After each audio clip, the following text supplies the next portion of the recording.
વિદ્યાર્થી મિત્રો, આજનું આપણું લેક્ચર છે ચેપ્ટર 2 માપન તથા એકમ પદ્ધતિ પાર્ટ 5. હવે પાર્ટ 4 સુધી આપણે જે અલગ અલગ વસ્તુઓ ભણ્યા એટલે મૂળભૂત એકમો, સાદુત એકમો, પૂરક એકમો, પછી ગયા વખતે આપણે શીખ્યા કે કોઈ પણ સંખ્યામાં પર્સન્ટેજ એરર કેવી રીતે કરવાની અને લખવાની કેવી રીતે, બરાબર. તો એ બધું શીખ્યા પછી ચોકસાઈ અને સચોટતાની વાત આવે કે જ્યારે આપણે કોઈ પણ રીડિંગ લઈએ કે સપોઝ મારે કોઈ પણ એક આપણને લેન્થ આપી છે, સપોઝ એક નાની વસ્તુ આપી છે, એની લંબાઈ આપણે માપવાની છે, તો એની લંબાઈ આપણે માપીશું તો એ લંબાઈમાં કેટલી સચોટતા છે, કેટલી સચોટતાથી આપણે એનું અવલોકન કરી શકીએ છીએ એ વસ્તુ ઇમ્પોર્ટન્ટ છે. એટલે કેટલા અંકો સુધી, એટલે દશાંશ ચિહ્ન પછી કેટલા અંકો સુધી આપણે જઈ શકીએ છીએ એ વસ્તુનું ઇમ્પોર્ટન્સ છે. તો એ ઇમ્પોર્ટન્સ સમજવા માટે સૌથી પહેલા આપણે સમજવું પડે કે સાર્થક અંકો શું છે. તો સાર્થક અંકો એટલે કે સિગ્નિફિકન્ટ ફિગર્સ, એટલે કે સપોઝ કોઈ એક માપપટ્ટી છે, એ માપપટ્ટીના વડે આપણે એક નાની પેન્સિલ માપીએ છીએ, તો એ પેન્સિલની લંબાઈ છે 1.24 સેન્ટીમીટર, બરાબર. એ આપણે L1 લીધું છે, એટલે કે એની લંબાઈ છે 1.24 સેન્ટીમીટર. હવે એ 1.24 સેન્ટીમીટર જે આપણે લીધું એ આપણે માપપટ્ટી વડે માપ્યું હતું, એટલે હવે આ જ રીડિંગ આપણે વર્નિયર કેલિપર્સ થી લઈએ તો વર્નિયર કેલિપર્સ ની જે લઘુત્તમ માપ શક્તિ છે એ ઓછી હોય છે, મતલબ કે એ આપણે 3 ડેસિમલ સુધી જઈ શકીશું. તો સપોઝ એ 1 2 4 3 સેન્ટીમીટર છે, તો આની અંદર 1 2 અને 3 અંકો છે કે જે સાર્થક છે, આની અંદર 1 2 3 4 અંક છે કે જે સાર્થક છે. એટલે સાદી માપપટ્ટી વડે આપણે જ્યારે કોઈ એક લેન્થ લઈએ તો એ L1 આપણને 1.24 મળી અને L2 1.25. આપણું રીડિંગ L1 અને L2 ની વચ્ચે કશે છે, તો એ વચ્ચેનું રીડિંગ બતાવવા માટે આપણે શું કરી શકીએ કે ભાઈ વર્નિયર કેલિપર્સની હેલ્પ લઈએ. તો વર્નિયર કેલિપર્સનો લઘુત્તમ માપ શક્તિ આ બંને કરતાં ઓછી છે, મતલબ માપપટ્ટી કરતાં ઓછી છે, એ વધારે ડેસિમલ સુધી માપી શકે છે. તો એનાથી આપણને ખબર પડી કે એ વસ્તુ જે છે એની લંબાઈ 248 છે, એટલે કે 1.248 સેન્ટીમીટર એની લંબાઈ છે L. તો આ લંબાઈની અંદર માપપટ્ટી દ્વારા માપ્યું ત્યારે આપણને 3 જ સંખ્યા મળી હતી, પણ જ્યારે આપણે વર્નિયર કેલિપર્સથી માપીએ છીએ ત્યારે આપણને 4 સંખ્યા મળે છે. તો આમાં 3 સંખ્યા સાર્થક સંખ્યા કહેવાય, અંક કહેવાય, અને આમાં 4 અંક સાર્થક અંક કહેવાય, બરાબર. એ રીતે જોવા જઈએ તો અગર આપણે વ્યાખ્યા જોઈએ તો આવી રીતે લખાય કે માપ દર્શાવતી કોઈ પણ એક સંખ્યામાં, આ સંખ્યા શું છે એ માપ દર્શાવે છે, તો માપ દર્શાવતી કોઈ એક સંખ્યામાં ચોકસાઈપૂર્વકના અંકો ઉપરાંત, એટલે આ 1.24 જે છે એ 1.24 ચોકસાઈપૂર્વક અંક કહેવાય, કેમ કે તમે સ્કેલથી માપ્યું છે, આશરો લગાવ્યો નથી, તમે એક માપપટ્ટી લઈને માપ્યું છે, એટલે આ ચોકસાઈપૂર્વક અંક કહેવાય. તો ચોકસાઈપૂર્વકના અંકો ઉપરાંત એક અચોક્કસ છતાં અર્થપૂર્ણ એવા છેલ્લા અંક સાથે લખાતી સંખ્યાને સાર્થક સંખ્યા કહે છે. આની અંદર આ 8 એ અચોક્કસ છે. કેમ અચોક્કસ છે કે આપણને ખબર છે કે 1.24 થી 1.25 સેન્ટીમીટર સુધીની અંદર એની લંબાઈ છે. જ્યારે આપણે વર્નિયર કેલિપર્સની રીડિંગ લઈએ છીએ ત્યારે આપણને આ 8 દર્શાવતો અંક મળે છે, પણ એ જ રીડિંગ આપણે ફરી રિપીટ કરીશું તો એવું બની શકે કે 8 ને બદલે આપણને 7 કે 9 કે 6 મળે, બરાબર. તો એ 8 જે છે એ અચોક્કસ સંખ્યા થઈ. તો અચોક્કસ છતાં અર્થપૂર્ણ, અચોક્કસ છે પણ અર્થપૂર્ણ છે, એની જે વેલ્યુ છે એ ઇમ્પોર્ટન્ટ છે, એ આપણને એક પાક્કું આન્સર આપી રહી છે, એટલે અર્થપૂર્ણ છે. આવી જે સંખ્યા હોય એને સાર્થક સંખ્યા કહેવાય છે, અને એની અંદર જેટલા અંકો હોય એ અંકોને સાર્થક અંક કહે છે. તો સાર્થક સંખ્યા અને સાર્થક અંક ખબર પડી કે કેવી રીતે હોય. કોઈ પણ એક માપ હોય, ચોક્કસ માપ, એની અંદર કોઈ એક એવો અંક છે કે જે થોડો અચોક્કસ છે, કદાચ બદલાઈ બી શકે એની વેલ્યુ, પણ એની જે વેલ્યુ જે છે એ બદલાવા છતાં પણ અર્થપૂર્ણ છે, એની અંદર કોઈ સિગ્નિફિકન્સ છે. તો એવી સંખ્યા જે આપણને મળે એને સાર્થક સંખ્યા કહેવાય. અને એ જે આપણને નંબર મળ્યો એ નંબરની અંદરના જેટલા નંબર્સ છે, જે રીતે 1 2 4 8 આ જે નંબર છે એની અંદર આપણને 1 2 4 ને 8 એવા 4 અંક છે, એ ચારે 4 અંક અહીંયા સાર્થક અંક કહેવાય. તો આ તો થઈ સાર્થક અંકોની વાત. સાર્થક અંકો જે રીતે બધી વસ્તુમાં રૂલ્સ હોય છે, એટલે સાર્થક અંકના પણ અમુક રૂલ્સ હશે કે સાર્થક અંકો કેવી રીતે દર્શાવી શકાય, કે કયા અંકોને સાર્થક કહેવાય, કયા અંક સાર્થક ન કહેવાય. તો એના માટે ટોટલ 5 રૂલ છે. પહેલો રૂલ છે બધા જ શૂન્યેતર અંકો સાર્થક છે. ધેટ મીન્સ 1 થી લઈને 9 સુધીના જેટલા પણ અંકો છે એ બધા જ સાર્થક અંકો છે. એટલે કોઈ સપોઝ એક નંબર છે મારી પાસે 1 2 3 અથવા તો કોઈ એક બીજી સંખ્યા છે 149.51, તો આની અંદર કેટલા સાર્થક અંક છે? 3 સાર્થક અંક. અને આની અંદર કેટલા સાર્થક અંક છે? 5 સાર્થક અંક. ધેટ મીન્સ કે શૂન્ય સિવાયની જે સંખ્યાઓ છે બધી જ સાર્થક સંખ્યા કહેવાય કે સાર્થક અંક કહેવાય. 123 માં 3 સાર્થક અંક છે અને 149.51 માં 5 સાર્થક અંક છે. બરાબર. હવે સેકન્ડ પોઈન્ટ છે બે શૂન્યેતર અંકની વચ્ચેના શૂન્યાંકો પણ સાર્થક છે. એટલે કે 1.048 સપોઝ આવો એક નંબર છે, તો આની અંદર કેટલા સાર્થક અંક થયા? 1 2 3 4. કેવી રીતે? આ જે 0 છે એ 0 બે શૂન્યેતર અંકોની વચ્ચે આવે છે. 1 અને 4 એ બે શૂન્યેતર અંક છે, તો શૂન્યેતર અંકોની વચ્ચે આવેલું શૂન્ય પણ સાર્થક અંક છે. એટલે આ સંખ્યામાં 4 સાર્થક અંક છે. એવી જ રીતે બીજો એક એક્ઝામ્પલ લઈએ 2408.06. તો આની અંદર આ જે 0 છે એ 4 અને 8 ની વચ્ચે છે, એટલે બે શૂન્યેતર અંકોની વચ્ચે છે. એવી જ રીતે આ જે શૂન્ય છે એ પણ બે શૂન્યેતર અંકોની વચ્ચે છે, તો આની અંદર ટોટલ કેટલા? 6 સાર્થક અંક છે. ઓકે. ત્રીજું, જો સંખ્યા 1 કરતા નાની હોય તો દશાંશ ચિહ્નની જમણી તરફના પરંતુ પ્રથમ શૂન્યેતર અંકની ડાબી તરફના અંકો સાર્થક અંક નથી. એટલે 1 કરતા નાની, એટલે આવી રીતે સપોઝ આપણે આવી એક સંખ્યા લઈ લઈએ 0.0148. આ સંખ્યામાં જમણી તરફના, એટલે જમણી તરફના કયા થયા? દશાંશ અંકની જમણી તરફ એટલે આ થયું આ શૂન્ય.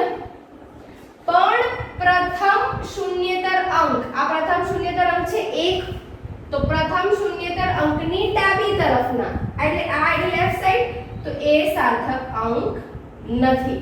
તો આ સંખ્યામાં સાર્થક અંક કેટલા છે? 3 સાર્થક અંક છે. બીજો એક એક્ઝામ્પલ લઈએ 0.001481. તો આની અંદર પોઈન્ટ પછી કેટલા શૂન્ય છે? 2. પણ નોન ઝીરો નંબર એટલે કે શૂન્યેતર અંક સિવાય કેટલા એની ડાબી બાજુ કેટલા શૂન્ય છે? તો 2. તો આ 1 2 ને 3 એક સાર્થક અંક નહીં થાય, એટલે આ સંખ્યાની અંદર કેટલા સાર્થક અંક થશે? 4 સાર્થક અંક છે. એવી જ રીતે ફોર્થ, દશાંશ ચિહ્નની સિવાયના સંખ્યામાં અંતિમ શૂન્યેતર અંકની જમણી બાજુના શૂન્યાંકો સાર્થક અંક નથી. એટલે દશાંશ ચિહ્ન સિવાયની સંખ્યા જેની અંદર પોઈન્ટ એટલે કે ડેસિમલ પોઈન્ટ નથી, એટલે 1 2 3 4 5 ને 6 આ એક દશાંશ ચિહ્ન સિવાયની સંખ્યા થઈ. એમાં અંતિમ શૂન્યેતર અંકની જમણી બાજુના શૂન્યો, એટલે અહીંયા હું 1 2 ને 3 શૂન્યો લગાવું જમણી બાજુ, તો આ 1 2 3 4 5 ને 6 આમાં ટોટલ 6 સાર્થક અંક છે. તમે આવું લખો કે 1 મિલીમીટર, અથવા તો તમારી પાસે છે કે તમે એની અંદર પાછળ જમણી બાજુ 2 મીંડા લગાયા, તો 1 એ સાર્થક અંક છે, પણ 100 માં પણ એક જ સાર્થક અંક છે.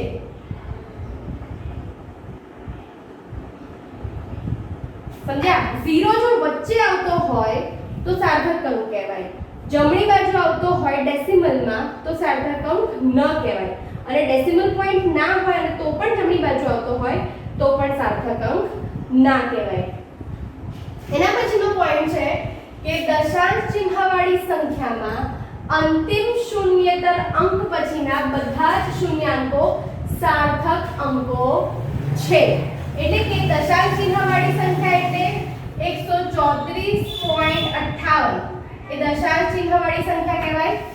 તો આવી કોઈ દશાંશ ચિહ્નવાળી સંખ્યામાં અંતિમ શૂન્યેતર અંક પછી, અંતિમ શૂન્યેતર અંક અહીંયા શું છે 8, તો એ અંતિમ શૂન્યેતર અંક પછીના બધા શૂન્યો એટલે અહીંયા સપોઝ મેં 2 0 લગાયા છે તો એ સાર્થક અંક કહેવાય. તો અહીંયા કેટલા સાર્થક અંક થયા 1 2 3 4 5 6 ને 7 એટલે 7 સાર્થક અંક છે. એવી જ રીતે 1.340000 એટલે ટોટલ કેટલા સાર્થક અંક થયા 1 2 3 4 5 6 ને 7. અહીંયા ફરીથી 7 સાર્થક અંક છે. બરાબર.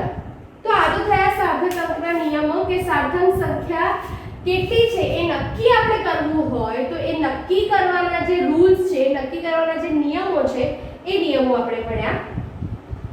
હવે તમારી પાસે કોઈ એક કેલ્ક્યુલેશન છે, સપોઝ કે તમારી પાસે 1.48, તમારી પાસે બે રીડિંગ્સ છે, બે લેન્થના રીડિંગ્સ છે. એક L1 છે 2.483 અને L2 છે 2.47. આ બંનેનો સરવાળો કરવો હોય તો સરવાળો કરવા માટે, બાદબાકી કરવા માટે, ગુણાકાર, ભાગાકાર કંઈ પણ કરવા માટે ચોક્કસ નિયમો હશે. એ નિયમો કરતા પહેલા આપણે રાઉન્ડિંગ ઓફ કરીએ છીએ કોઈ પણ વસ્તુને. તો રાઉન્ડિંગ ઓફ, સપોઝ મારી પાસે 5 સાર્થક અંકવાળી સંખ્યા છે પણ મને જવાબ ખાલી 3 સાર્થક અંકમાં જોઈએ છે, તો હું શું કરીશ, છેલ્લા 2 જે સાર્થક અંક છે એને હટાવીશ. તો એ 2 સાર્થક અંક હટાવવા માટે પણ અમુક નિયમો છે. તો એનો પહેલો નિયમ કે આપેલી સંખ્યામાંથી જે અંક કાઢી નાખવાનો હોય તે 5 કરતા નાનો હોય તો તેની પહેલાના અંકમાં ફેરફાર કરવો નહીં. એટલે કે તમારી પાસે એક નંબર છે જે છે 2.4832. હવે મારે આ 2 કાઢી નાખવો છે, મને આ 2 નથી જોઈતો, તો એને રાઉન્ડ ઓફ કરવો પડશે. એ જે રાઉન્ડ ઓફ કરવાનો છે એ નંબર એ શું છે 5 કરતા નાનો છે, કેમ કે 2 છે તો 5 કરતા નાનો કહેવાય. તો આગળની અંકમાં કોઈ ફેરફાર નહીં કરવાનો. તો આને રાઉન્ડ ઓફ કર્યા પછી ઇક્વિવેલન્ટમાં શું લખાશે 2.483. એવી જ રીતે બીજું એક એક્ઝામ્પલ લઈએ. મારી પાસે 4.83 અથવા તો ચલો 4.61 અને 3 એટલે 4.613 એવો મારી પાસે એક નંબર છે. મારે એને ખાલી 3 આંકડા જોઈએ છે. અહીંયા મારે 4 આંકડા જોઈતા હતા, 5 હતા, મારે 4 આંકડા કરવા હતા. અહીંયા 4 છે, મારે 3 કરવા છે. તો 3 આંકડા કરવા માટે મારે આ 3 હટાવવો પડશે. તો 3 જે છે એ 5 કરતા નાનો અંક થયો એટલે એનું ઇક્વિવેલન્ટ આપણે કાઢીએ તો એ થશે 4.61. આગળના નંબરમાં કોઈ ફેરફાર નહીં થાય કેમ કે જે અંક કાઢી નાખવાનો છે એ 5 કરતા નાનો છે.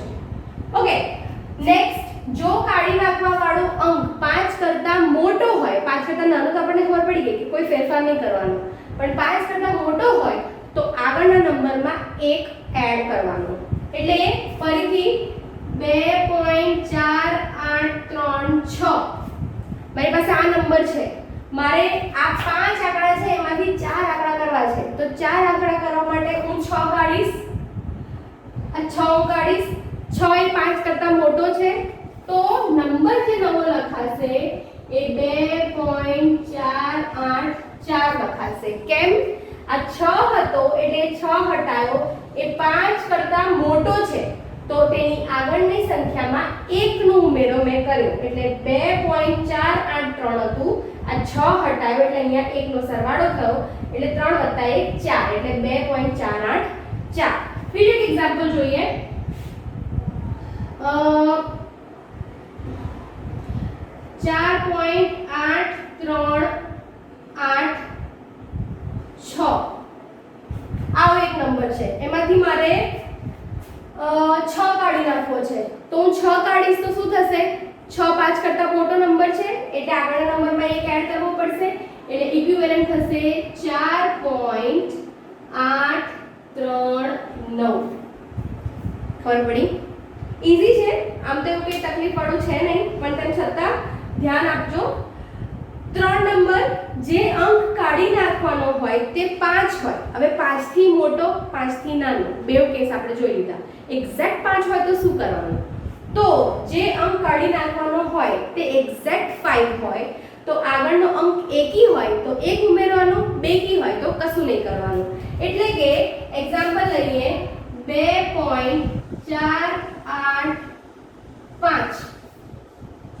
છેલ્લો અંક મારે કાઢી નાખવો છે, એ 5 છે, તો 5 છે પણ આગળનો અંક બેકી છે એટલે હું એને કશું નહીં કરું, હું એને એવો લેવો રહેવા દઈશ.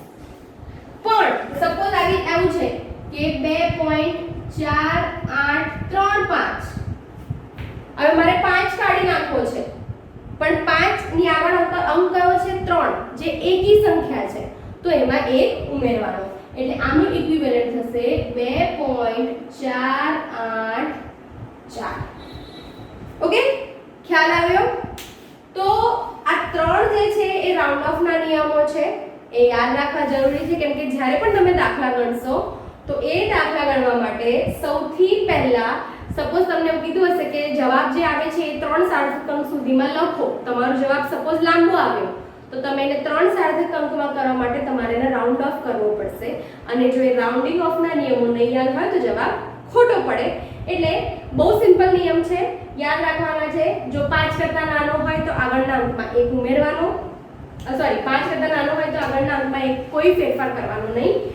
5 કરતા મોટો હોય તો આગળના અંકમાં 1 ઉમેરવાનો, અને 5 હોય એક્ઝેક્ટ 5 તો બેકી સંખ્યા હોય તો કશું નહીં કરવાનું, એકી સંખ્યા હોય તો 1 નો સરવાળો કરવાનો. તો છેલ્લે આપણે વાત કરી કે રાઉન્ડ ઓફના નિયમો શું છે. હવે રાઉન્ડ ઓફ શીખ્યા પછી રાઉન્ડ ઓફ આપણે કેમ શીખ્યા એ જાણ્યું. તો રાઉન્ડ ઓફ આપણે એટલા માટે શીખ્યા કે જ્યારે આપણે બે સાર્થક સંખ્યાના સરવાળા બાદબાકી કરીશું તો એના અમુક નિયમો છે, એ નિયમો ફોલો કરવા માટે આપણને રાઉન્ડિંગ ઓફની પ્રક્રિયા આવડવી જરૂરી છે. તો એ સરવાળા બાદબાકી કેવી રીતે કરવાના એ શીખીએ. તો સૌથી પહેલો ટોપિક છે સાર્થક અંકના સરવાળા અને બાદબાકી. તો સરવાળા અને બાદબાકી માટેનો પહેલો નિયમ, પૂર્ણાંક સંખ્યા હોય તો સાદા સરવાળા બાદબાકી તરીકે દર્શાવી દેવાનું. એટલે 123 + 124 હોય અથવા તો 100 - 84 હોય તો આ બધી પૂર્ણાંક સંખ્યાઓ છે, તો એમનો જવાબ સાદા સરવાળા બાદબાકી તરીકે લખી નાખવાનો. એટલે 123 + 124 કેટલા થયા? 247. બરાબર. એવી જ રીતે 100 - 84 કેટલા થયા? 16. બરાબર. તો આ જે થઈ એ પૂર્ણાંક સંખ્યાઓ થઈ. પૂર્ણાંક સંખ્યાના સરવાળા બાદબાકી નોર્મલ જે રીતે આપણે દર્શાવતા હોય એવી રીતે કરી નાખવાના, દર્શાવી દેવાના. પણ જો દશાંશ સ્થાન હોય એની અંદર, એટલે કે સપોઝ આપણી પાસે એક એવો નંબર છે 1.241 અને બીજો એનો સરવાળો કરવાનો છે 1.2 જોડે આપણે, તો એનો સરવાળો સાદી રીતે કરવાનો, પણ સરવાળો કર્યા પછી જે અંક મળે એ અંકને જેટલા લઘુત્તમ નંબર્સ હોય, જેટલા મિનિમમ નંબર્સ હોય એવી રીતે દર્શાવવાનો. એટલે આ બેનો સરવાળો આપણે કરીએ તો કેવી રીતે થશે? 2.441. બરાબર. તો આ એનો સરવાળો થયો, પણ આની અંદર લઘુત્તમ અંક કેટલા છે? 2. તો 2 અહીંયા આને પણ 2 માં રાઉન્ડ ઓફ કરવું પડશે. તો 2 માં રાઉન્ડ ઓફ કરવા માટે આ બે અંક જે છે 41 એને કાઢવું પડશે. એને કાઢવા માટે ફરી રાઉન્ડિંગ ઓફના નિયમો, જે 4 છે એ 5 કરતા નાનો અંક છે તો આગળના અંકમાં ફેરફાર કરવાનો નહીં. તો આનો જવાબ આપણને મળશે 2.4. એવી જ રીતે બાદબાકી લઈએ. 3.34 માઈનસ 2.1, તો આનો જવાબ શું આવશે? 1.24. બરાબર. હવે 1.24 આનો જવાબ આવ્યો, પણ 1.24 અહીંયા કેટલી સાર્થક સંખ્યા છે? 2 તો આને પણ 2 સાર્થક સંખ્યામાં ફેરવવું પડે તો જે આ 4 છે એ 4 આપણે હટાવવો પડે 4 હટાવવા માટે ફરી રાઉન્ડિંગ ઓફનો નિયમ શું કહે છે કે 5 થી નાની સંખ્યા હોય તો આગળની સંખ્યામાં કોઈ ફેરફાર કરવાનો નહીં એટલે આ ઇક્વિવેલન્ટ થયું 1.2 બરાબર ખ્યાલ આવ્યો 5 થી મોટી સંખ્યા હોય તો એક ઉમેરવાનું 5 હોય અને એકી હોય તો એડ કરવાનું બેકી હોય તો કોઈ એડ કરવાનું નહીં એવી જ રીતે સાર્થક અંકના ગુણાકાર અને ભાગાકાર તો ગુણાકાર અને ભાગાકાર શીખવા માટે સૌથી પહેલો નિયમ છે કે લઘુત્તમ સાર્થક અંક જેટલા જ અંક જવાબમાં હોવા જોઈએ અહીંયા આપણે એરિયા લીધો છે એરિયા એટલે કે ક્ષેત્રફળનો એક દાખલો લીધો છે એમાં a છે એટલે લંબાઈ અને પહોળાઈ તો લંબાઈ છે 2.613 બરાબર અને પહોળાઈ છે 1.2 બંનેનો ગુણાકાર આપણને મળ્યો 3.1356 પણ આપણો નિયમ શું કહે છે લઘુત્તમ સાર્થક અંક જેટલા જ સાર્થક અંક જવાબમાં હોવા જોઈએ લઘુત્તમ સાર્થક અંક કેટલા છે અહીંયા 2 એટલે આને પણ આપણે 2 સાર્થક અંક સુધી ફેરવવું પડશે ઓકે તો આ જે 2 અંક છે 5 અને 6 એ કાઢવા પડશે પ્લસ આ 3 પણ કાઢવો પડશે એટલે 3.1 સુધી જ આપણે રાખવાનું છે તો જે આ 3 5 6 કાઢવાના છે એ કાઢવા માટે 3 5 અને 6 આમાં 3 જે છે 5 કરતા નાનો અંક છે એટલે જવાબમાં કોઈ ફેરફાર કરવાનો નહીં 3.1 સેન્ટીમીટર સ્ક્વેર આનો જવાબ એવી જ રીતે ભાગાકાર માટે એક એક્ઝામ્પલ જોઈએ માસ અને વોલ્યુમ આપેલો છે એટલે કે દળ અને છેદમાં કદ આપેલું છે અને આપણે ઘનતા શોધવાની છે તો ઘનતાનો યુઝ્યુઅલી ફોર્મ્યુલા શું છે દળના છેદમાં કદ તો દળ શું છે 3.523 ગ્રામ અને કદ શું છે 1.47 બેનો ભાગાકાર કરીએ તો આપણને જવાબ મળશે 2.39659 બરાબર હવે આની અંદર જે સંખ્યા છે જે સાર્થક સંખ્યા છે એ સાર્થક સંખ્યા 3 આંકડાની છે એટલે આપણે આને 3 આંકડા સુધી રેક્ટિફાઈ કરવું પડે તો 3 આંકડા સુધી રેક્ટિફાઈ કરવા માટે આ જે 6 5 ને 9 છે એ કાઢવા પડે એ 5 કરતા મોટો અંક છે પણ આગળની સંખ્યા એકી છે એટલે આપણે એડ કરીશું નહીં ઓકે સેકન્ડ માપન ન દર્શાવતી સંખ્યા ચોક્કસ હોય છે તો તેના સાર્થક અંકોને ધ્યાનમાં લેવા નહીં સપોઝ મારી પાસે એક ફોર્મ્યુલા છે b² - v02 2ad હવે આપણે એક પ્રકારનો ગુણાકાર જ થયો પણ આ ગુણાકારની અંદર 2 જે છે એ ચોક્કસ સંખ્યા છે તો 2 નો આવી રીતે લખી શકું 0 0 0 0 0 એટલે આને અનંત સુધી હું લખી શકું તો જ્યારે આવો કોઈ કેસ હોય કે જ્યારે તમારી પાસે જે ફોર્મ્યુલા છે એ ફોર્મ્યુલાની અંદર જ કોઈ એક નંબર કે કોઈ એક પૂર્ણાંક સંખ્યા આવતી હોય તો એ કેસમાં આનો જે છે સાદો ગુણાકાર જ કરવાનો એની અંદર એની સાર્થક અંકોને ધ્યાનમાં લેવાની જરૂર નથી કેમ કે એ પોસિબલ નથી એ બધી સંખ્યા ચોક્કસ છે એટલે એ અનંત નંબર સુધી ચાલતી રહેશે જે આપણી માટે પોસિબલ નથી તો ફરી એકવાર રિવાઇઝ જો પૂર્ણાંક સંખ્યા હોય તો સાદા સરવાળા બાદબાકી કરવાના અપૂર્ણાંક સંખ્યા હોય તો જે લઘુત્તમ સાર્થક નંબર હોય એટલું રાઉન્ડ ઓફ કરવાનું સરવાળા બાદબાકી માટે સેમ વે ગુણાકાર ભાગાકાર માટે જે લઘુત્તમ નંબર હોય એટલું જ રાઉન્ડ ઓફ કરવાનું આમાં 2 ડેસિમલ છે તો આપણે 2 ડેસિમલ સુધી કર્યું આમાં 3 છે તો આમાં 3 સુધી કર્યું બરાબર અને લાસ્ટ જે દર્શાવતી સંખ્યા આપણને આપેલી હોય એ ચોક્કસ હોય એટલે કે ફોર્મ્યુલાની અંદર જ જે સંખ્યા આવતી હોય તો જ્યાં સુધી એ સંખ્યા ચોક્કસ હોય ત્યાં સુધી એના પરિમાણ એટલે કે એની સાર્થક અંકોને ધ્યાનમાં લેવાની જરૂર નથી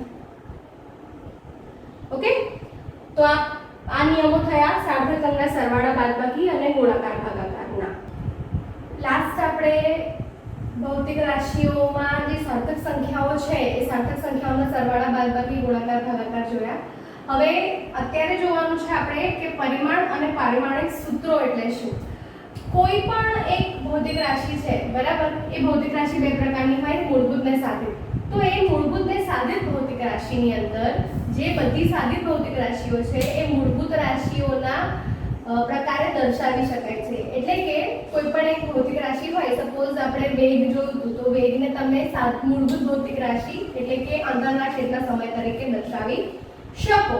તો પરિમાણ એને કહેવાય કે જે મૂળભૂત ભૌતિક રાશિ સાદિત ભૌતિક રાશિ સાથે કેવી રીતે કનેક્ટેડ છે એને પરિમાણ કહેવાય, અને એનું જે સૂત્ર બને એને પારિમાણિક સૂત્ર કહેવાય। એટલે કે જે આપણી પાસે દળ છે એને કેપિટલ M, જે લંબાઈ છે એને કેપિટલ L, સમય છે એને કેપિટલ T, પછી વિદ્યુત પ્રવાહ છે એને કેપિટલ A। આ ચાર પરિમાણોથી બાકીની બધી જે ભૌતિક રાશિ દર્શાવાય એને ભૌતિક રાશિનું પારિમાણિક સૂત્ર કહેવાય। જેવી રીતે વેગ છે તો વેગનો એકમ શું છે? મીટરના છેદમાં સેકન્ડ। મીટર એટલે લંબાઈ, લંબાઈમાં એક વાર લંબાઈ છે મીટર એટલે, અને સેકન્ડ એટલે ટાઈમનો એક। તો વેગનું પારિમાણિક સૂત્ર શું થયું? L1T - 1। આ જે મળ્યું એ પારિમાણિક સૂત્ર કહેવાય વેગનું। અને જે પારિમાણિક સૂત્ર મળ્યું એ પારિમાણિક સૂત્રના અમુક ઉપયોગો છે। એટલે પહેલા આપણે જોયું પરિમાણ અને પારિમાણિક સૂત્રો કેવી રીતે બનાવાય એ બહુ ઈઝી છે। સૂત્ર લખવાનું, સૂત્ર પરથી જે આવી રીતે પરિમાણ મૂકવાના, અને પરિમાણ મૂક્યા પછી એને સાદી રીતે દર્શાવી દેવાનું। સેકન્ડ છે એના ઉપયોગો। પારિમાણિક સૂત્રના ઉપયોગો સમજવાના છે, તો એના મુખ્યત્વે 3 ઉપયોગ છે। પહેલો ઉપયોગ છે બે જુદી જુદી એકમ પદ્ધતિના એકમો વચ્ચે સંખ્યાત્મક સંબંધ મેળવવો। સપોઝ આપણી પાસે બે એકમ પદ્ધતિ છે MKS અને CGS, બરાબર? તો આપણી પાસે કાર્ય છે W, એનો MKS એકમ છે જૂલ, અને આમાં છે અર્ગ, બરાબર? તો જૂલ અને અર્ગ વચ્ચેનો રિલેશન મારે મેળવવો છે। તો કાર્યનું પારિમાણિક સૂત્ર W નું પારિમાણિક સૂત્ર છે M1 L2 T - 2, બરાબર? આને આપણે CGS માં ફેરવવાનું છે, એટલે કે જૂલ અને અર્ગ વચ્ચેનો સંબંધ મેળવવાનો છે। તો એ મેળવવા માટે M1, બરાબર? તો MKS માં M એટલે kg, બરાબર? અને CGS માં M એટલે ગ્રામ। તો કિલોગ્રામ ને ગ્રામમાં ફેરવવું હોય તો 1000 વડે ગુણવું પડે, બરાબર? એવી જ રીતે L એટલે લંબાઈ, એટલે અહીંયા મીટર, અહીંયા શું છે?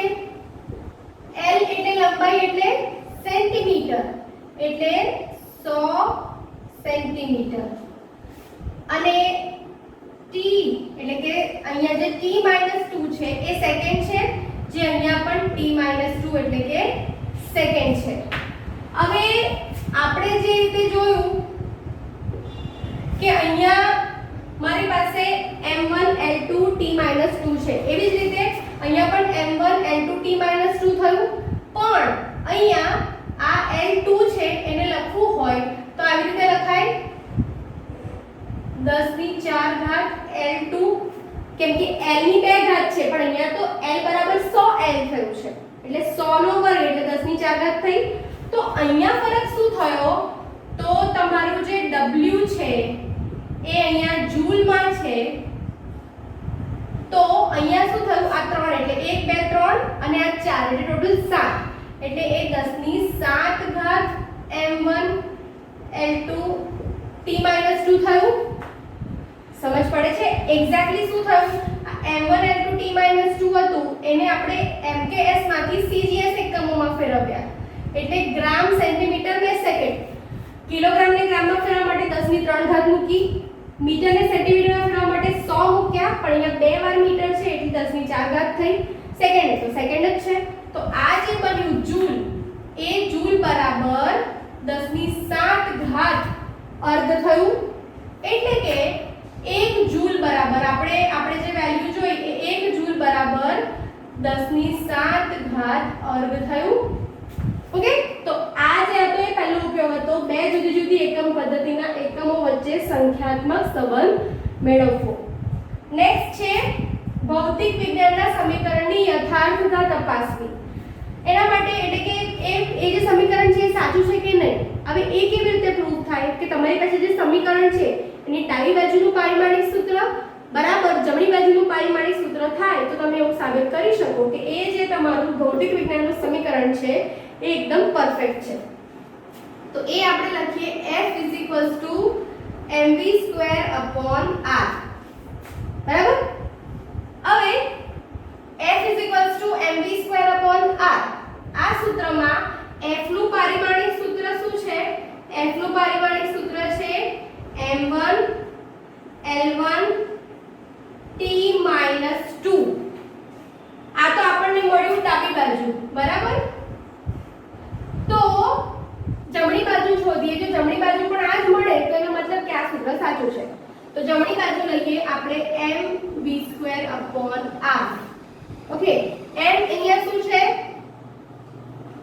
m એટલે અને v એટલે અને r એટલે કે સપોઝ m ની વેલ્યુ આપણે મૂકીએ કે m નો મતલબ લેન્થ થઈ તો લેન્થ એટલે l1. v એટલે વેગનું સૂત્ર શું છે? l1 t - 1 બરાબર. તો એનું ફરીથી આપણે લઈએ l1 t - 1 પણ એનો આપણી પાસે વર્ગ છે અહીંયા બરાબર એના છેદમાં r. તો r જે મળ્યું એ r આપણને શું મળ્યું? r એટલે લંબાઈ, એ લંબાઈ પણ આપણને મળી l1. ઓકે, તો મેં અહીંયા ભૂલથી l લખી રાખ્યું હતું, ઇટ ઇઝ m એક્ચ્યુઅલી. તો m1 એ આનું લખ્યું, v² નું થયું l1 t - 1 નો સ્ક્વેર એટલે વર્ગ અને r એટલે l1. તો ફરીથી ઇક્વેશનમાં સોલ્વ કરીએ ઇક્વેશન. તો ઇક્વેશન શું થયું? m1 l2 t - 2 ના છેદમાં l1 બરાબર. હવે આ સૂત્ર આપણે જોઈએ તો m1 l1 t - 2 જે છે એની જોડે ઇક્વલ ટુ માં નાખીએ તો આને શું થશે? આ l2 છે અને અહીંયા l1 છે એટલે એક l1 અહીંયાથી કેન્સલ થશે, અહીંયા બચશે 1. એટલે આ શું થયું? m1 l1 t - 2. આ શું થઈ? તમારી જમણી બાજુ. તો જેવી રીતે આપણે જોઈ શકીએ છીએ ડાબી બાજુ છે m1 l1 t - 2, એવી જ રીતે જમણી બાજુ પણ છે m1 l1 t - 2. એટલે આ જે તમારું સૂત્ર છે F mv² r એ સૂત્ર સાચું છે. લાસ્ટ ઉપયોગ શું છે? કોઈ ભૌતિક રાશિનું અન્ય ભૌતિક રાશિ સાથે સંબંધ દર્શાવતું સમીકરણ મેળવવું. એટલે સપોઝ આપણે કોઈ ભૌતિક રાશિ લઈએ જેવી રીતે આવર્તકાળ. તો આવર્તકાળ ભૌતિક રાશિ છે t. આવર્તકાળ ભૌતિક રાશિનું આપણને સૂત્ર નથી ખબર કે એનું સૂત્ર શું આવે. તો એના સૂત્ર માટે આપણે એક કામ કરીએ. આપણને ખબર છે કે આવર્તકાળ માસ પર અને લેન્થ પર અને g પર આ ત્રણ વસ્તુ પર આધાર રાખે છે. તો આપણે એવું માની લઈએ કે t proportional to m raised to a, l raised to b અને g raised to c. Okay, અને આનું સૂત્ર આવી રીતે લખીએ કે t બરાબર k m l g એટલે m raised to a, l raised to b અને g raised to c. આમાં k જે છે એ અચળાંક છે અને a b c A belongs to r. એટલે r જે ગણ છે સંખ્યાઓનો એ સંખ્યાગણમાં એ રહે છે, એ સંખ્યાગણની અંદરથી કોઈ એક સંખ્યા છે. હવે t એટલે ટાઈમનું પારિમાણિક સૂત્ર એટલે t1.